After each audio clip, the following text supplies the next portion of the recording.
Je disais, mes chers collègues, présidents de partis politiques et d'associations de la société civile, mes chers collègues, membres du bureau politique de l'IFDG, camarades membres du bureau exécutif de l'IFDG, militants et militants.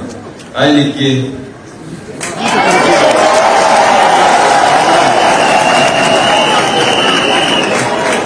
Kaï Peli. Kaï Peli. Kamama. Walwali. Wandarama. Mon ami Edouard, que j'ai connu sur les bancs de l'université en 71, lui a admis au bac à partir du lycée de Zéréperé, moi à partir de celui de l'AD, a eu un avantage que j'aurais bien voulu avoir. Il a été présenté par quelqu'un tout à l'heure. J'aurais voulu qu'on demande à Nicolé, à l'Intouré ou à Kalimou Diansane de me présenter parce qu'ils me connaissent bien. Je n'ai pas eu ce droit, néanmoins je ne vais pas le faire à la place de quelqu'un. Je voudrais commencer par vous dire que je ne prononce pas aujourd'hui mon discours de campagne. Je le ferai dans quelques jours. Je voudrais remercier mes collègues qui ont bien voulu me faire confiance et s'engager comme ils l'ont fait ici devant vous, résolument pour me porter au pouvoir, afin qu'ensemble, nous puissions redresser ce pays.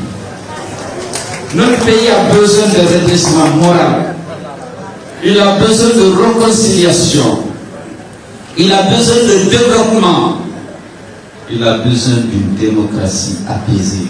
Il a besoin d'une administration dépolitisée, d'une administration au service de tous les citoyens, quelle que soit leur appartenance politique, quelle que soit l'ethnie ou la région dont ils sont les ressortissants. L'état de droit passera par l'existence d'une administration complètement dépolitisée. Aujourd'hui, vous le savez, quels que soient vos talents et vos compétences, si vous faites partie du corps enseignant, vous ne pouvez pas être directeur d'une école rurale ou d'un principal d'un collège si vous n'êtes pas BEPG. Ce n'est pas juste.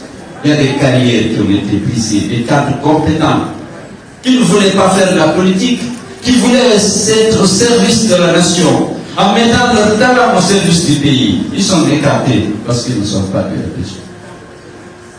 Nous voulons mettre un terme au parti-État. Ensemble, je sais que nous le réussirons. Nous avons besoin de réconciliation. On a opposé les Guinéens. Le sport favori de la Fabré, c'est l'ethnocentisme, le tribalisme, l'instrumentalisation de l'ethnie. Ils viennent de le faire récemment. Nous n'avons pas besoin de ça. 13 millions de Guinéens dans un monde où la compétition est ardue. Nous devions être unis, rassemblés autour des valeurs essentielles pour faire face aux défis du sous-développement. La malnutrition, l'analphabétisme, le déficit d'infrastructure. Voilà les vrais défis, la pauvreté.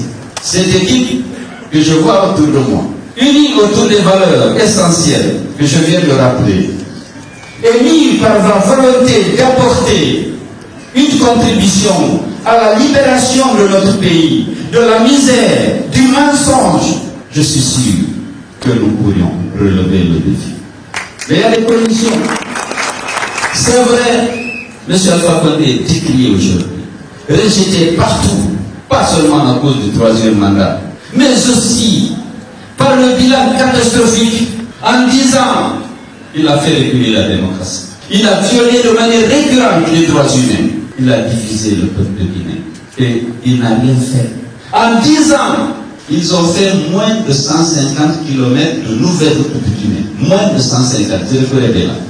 Il n'y a pas un seul kilomètre de plus sur le réseau interurbain de routes nouvellement bitumées. Ce n'est pas possible. Vous voyez l'état de nos infrastructures. D'ici Kenya, vous faites 5 heures. Après 10 ans, et les flux financiers auxquels le pays a eu droit pendant ces 10 ans, si vous cumulez tous les flux financiers qu'on a eu depuis l'indépendance jusqu'à 2010, ça ne peut pas atteindre l'explosion de l'exportation de la bourse, l'aide internationale, Parce qu'on a considéré qu'Alpha était le premier président démocratiquement élu. On n'en a pas eu encore. Parce qu'il n'était pas élu en 2010. C'est par la ruse et la violence qu'on lui a donné le pouvoir. Les artisans de cette fraude aujourd'hui, les dames se sont déliés. Vous avez écouté Gildi, vous avez écouté les jeunes qui ont parlé tout à l'heure. C'est par la ruse et la fraude qu'elle a été proclamée vainqueur. C'est parce que nous sommes attachés à la vie de nos compatriotes. C'est parce que nous sommes attachés à la paix que nous avions accepté ce hold-up d'une autre nature. Parce que le refus par l'UFDG d'accepter le verdict prononcé par la Cour suprême reviendrait à s'engager dans la rue et des milliers de Guinéens risquaient de perdre la vie. Nous lui avons fait cadeau. Premier mandat, deuxième mandat. Maintenant, il faut qu'on soit d'accord sur une chose. Nous voulons être à côte à Sékou Touré, Alpha, parlant de ces élections, parle déjà de guerre. Il faut qu'on s'y prépare. C'est lui qui a dit les élections. S'il veut voler notre victoire, nous nous battrons pour gagner. Et lorsque nous gagnerons, s'il essaie de voler, s'il veut la guerre, il aura. Je vous remercie.